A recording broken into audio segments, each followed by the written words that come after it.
శ్రీశైలం జలాశయం జలకలను సంతరించుకుంది. జూరాల నుంచి శ్రీశైలం జలాశయానికి భారీగా వరద నీరు వచ్చి చేరుతుంది.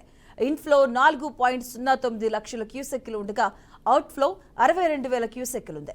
జూరాలతో పాటు సుంకులేసుల నుంచి కూడా శ్రీశైలం జలాశయానికి 99,736 క్యూసెక్కుల వరద నీరు వచ్చి చేరుతున్నట్లు అధికారులు తెలిపారు. ఇక శ్రీశైలం జలాశయం పూర్తి స్థాయి నీటి మట్టం 885 అడుగులు కాగా ఇక ప్రస్తుతం 870.10 అడుగులకు చేరింది.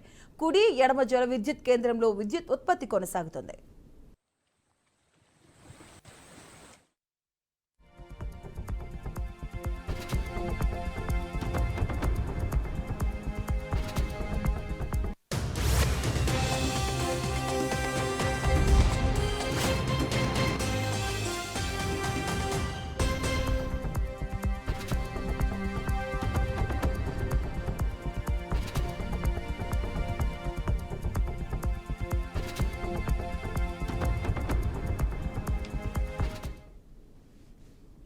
శ్రీశైలం జలాశయం జలకలను తలపిస్తూ ఉంది. అవుట్ఫ్లో 62,000 క్యూసెక్ల వరకు కొనసాగుతుంది. శ్రీశైలం జలాశయం పూర్తిగా నీటి మట్టం సామర్థ్యం 885 ఉండగా ఇక ప్రస్తుతం నీటి మట్టం 870 వరకు చేరుకున్నట్టుగా తెలుస్తుంది. దీనికి సంబంధించిన పూర్తి అప్డేట్స్ మా కరెస్పాండెంట్ బసవరాజ్ అందిస్తారు. బసవరాజు, శ్రీశైల జలాశయానికి అయితే వరద నీరు భారీగా ప్రవహిస్తుంది. అది ఏదైతే కర్ణాటక రాష్ట్రంలోని ఎగువ భాగంలో భారీగా వర్షాలు కురిసి అక్కడ తుంగభద్ర డ్యామ్ కూడా ఫుల్ గా నిండి దిగువ నీరు పారుతున్న విషయం తెలిసిందే.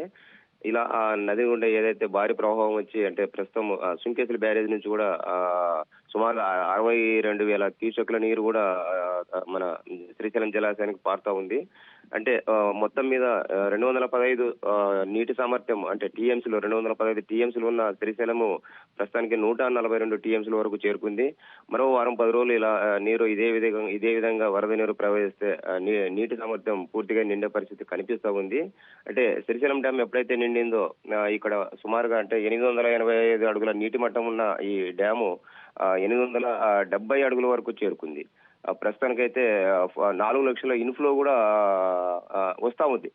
దీనిలో మన శ్రీశైలం డ్యామ్ లోకి 4 లక్షల పైచీలకు క్యూసెక్ల నీరు ఇన్ఫ్లో వస్తా ఉంది. అదేవిధంగా 60,000 పైచీలకు దిగువన నీళ్లు వదులుతున్న పరిస్థితి కనిపిస్తోంది. అంటే గతంలో ఎప్పుడు లేనంతగా అంటే శ్రీశైలం డ్యామ్ జలాకళను సంతరించుకోవడము అంటే రైతాంగానికి కానీ అందరికీ ఆనందకరమైన విషయము. అదేవిధంగా కుడి ఎడమ గట్టుపైన కూడా విద్యుత్ ఉత్పత్తి రెండు వైపులా ప్రారంభమైన పరిస్థితి కనిపిస్తూ ఉంది. మరికొద్ది రోజుల్లో అంటే వారం రోజుల్లో నిండే అవకాశం ఉంది. అదేవిధంగా అంటే పరిసర ప్రాంతాలు ఏదైతే ఉన్నారో ఆ గ్రామస్తులను అదే ఇంజనీర్లు అంటే డ్యామ్ ఇంజనీర్లు అప్రమత్తం చేయడం కూడా జరిగింది. Thank you Basavaraju.